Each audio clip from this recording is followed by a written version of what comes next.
हुए हैं, हमने जानते हैं आत्मा का मुख्य गुण क्या है? इच्छा करना, ज्ञान करना। तो अब हमने क्या करना है, आत्मा को भी ध्यान के प्रति समर्पित कर देना है, एकाग्र करना है कि हमारी कोई बाहर की इच्छा नहीं रहनी चाहिए। मेरे मन में, मैं ऊपर से ध्यान के लिए बैठी हूँ, पर मेरे मन में इच्छा कोई और उठ रही है कि ये होना चाहिए वो, तो इसका मतलब ये कि फिर जो आत्मा है इंद्रियों और मन को उस दिशा की ओर ले जाएगी, क्योंकि आत्मा ही प्रधान है, इच्छा करने वाला आत्मा ही है। तो मुझे अपनी इच्छा को भी इस ध्यान क्रिया में समर्पित करना है। वो कैसे? कि एक अंदर से उत्साह की भावना और एक तीव्र इच्छा कि ईश्वर को मुझे प्राप्त करना है। और ये जो जब हम ध्यान करने लगते हैं, ईश्वर के गुणों का वर्णन क्यों करते हैं? कि ईश्वर, हम जो आत्माएं हैं, सबको क्या चीज चाहिए? अपना लाभ चाहिए होता है ना, मेरे को जिसमें फायदा हो। और इच्छा भी आत्मा वही करती है जिसमें उसको अपना लाभ दिखाई देता है। तो हमने बार बार ज्ञान के द्वारा, स्वाध्याय के द्वारा, सत्संगों के द्वारा इस चीज को पक्का करना है कि मेरा असली लाभ इस ध्यान की प्रक्रिया में है। ध्यान करूंगी तो मुझको वास्तविक लाभ होगा, मेरे जीवन का जो उद्देश्य है वो पूर्ण होगा।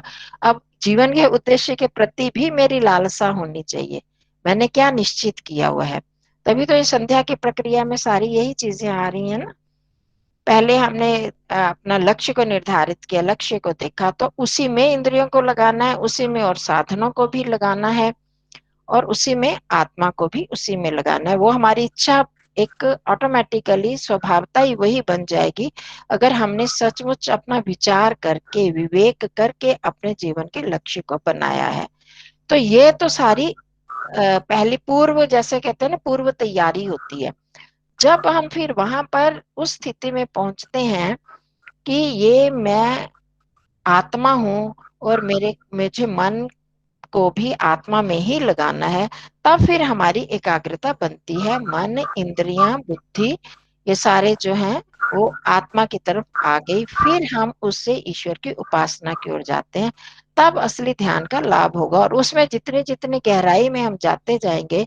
अभी भी हम क्या कर रहे हैं? संध्या के मंत्रों की व्याख्या ही कर रहे हैं ना, क्योंकि अभी हम नहीं जानते उस आध्यात्मिक व्याख्या को, नहीं तो वो व्याख्या ही ज्यादा कर रही हूँ, और उसमें हम चिंतन कर रहे हैं। अभी भी हमारा पूरा ध्यान तो नहीं है, पर तत्र प्रत्यय एकतानता ध्यानम। अब हमने ऊर्ध्वा का या मंत्र, प्रतीचि का मंत्र लिया, वरुण वरुण का हम उपासना कर रहे हैं, वरुण देव की, परमात्मा की।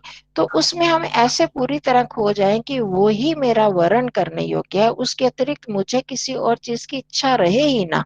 जब उसमें मैं डूब जाती हूँ, तत्र प्रत्यय एकतानता ध्यानम, उसी ज्ञान की जो एक तानता, एक क्रम बना ही रहता है, उसमें कोई और चीज बीच में नहीं आती, तो असली ध्यान होता है। और वही जब गाढ़ा इतना गहरा हो जाता है कि हमें फिर अपनी भी सुध नहीं रहती, वो वरुण ही वरुण, वरुण ही जो वरेण्य परमात्मा है, वही, उसी में ही मैं डूब जाती हूँ। तो वो असली, वो फिर गहरा ध्यान हो जाता है, और वही फिर बाद में समाधि की अवस्था बन जाती है।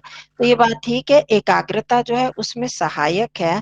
क्योंकि हम लोग एकाग्र भी नहीं हो पाते, तो इसलिए एकाग्र होने पर भी हमारे में एक सात्विकता का भाव आ जाता है, तो हमें एक अच्छा लगता है, एक सुख की, आनंद की अनुभूति होती है। और उसमें फिर ज्यों ज्यों हम उस आनंद स्वरूप परमात्मा के साथ जुड़ते जाएंगे, वो आत्मा जो कि निर्विकार है, उस आत्मा में भी स्थित हो जाएंगे, आत्मस्थ हो जाएंगे।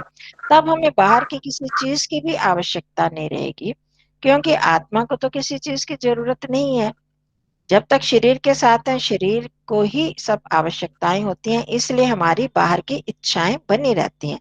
जब हम वास्तव में ही आत्मस्थ हो जाते हैं, आत्मा को समझ लेते हैं, आत्म ज्ञान हो जाता है, तब मेरे को पता चलता है कि मेरे को तो किसी भी बाहर की चीज की आवश्यकता नहीं है। कम से कम ध्यान की स्थिति में जितनी देर हम यहाँ बैठे हैं, उस समय तो मुझे कुछ भी नहीं चाहिए, मुझे तो सिर्फ परमात्मा ही चाहिए। अन्नम ईश्वरः, वो परमात्मा ही मेरा भोजन है। मुझे उस परमात्मा का प्यार, परमात्मा का वरुण रूप, उसकी भक्ति, उसकी कृपा, वही मेरा भोजन है। मुझे तो वही चाहिए। आत्मा को और क्या चाहिए होता है? आत्मा को बाहर का कोई भोजन नहीं, कोई वस्त्र नहीं, कोई लोग नहीं, जितने भी हमारे संबंधी हैं वो भी मुझ आत्मा के तो साथी नहीं है ना। इस पर चर्चा हमने पहले काफी की थी कि मैं ना किसी की आत्मा को जानती हूँ, ना कोई मुझ आत्मा को जानता है। हम सब शरीर के ही साथी बने हुए हैं, शरीर की आवश्यकताओं को जानते हैं। हम तो आत्मा को तो पहचानते ही नहीं, किसी भी आत्मा को। तो इसलिए कोई भी जो मेरा सच्चा आत्मा का साथी तो परमात्मा ही है, इसलिए हमें उसके साथ जुड़ना होता है। वही असली ध्यान है और वही हमें आगे हमारे लक्ष्य की ओर ले जाता है।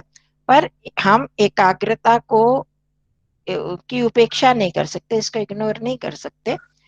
एकाग्रता तो करनी ही होगी, पर ये इसका एक पहला कदम है। मतलब इस एकाग्रता का सहारा लेकर, एकाग्रता किसका गुण है? मन का, है ना। चित्त वृत्ति निरोधा, योगश चित्त वृत्ति निरोधा। तो चित्त क्या है? मन। उनकी वृत्तियों को रोक देना।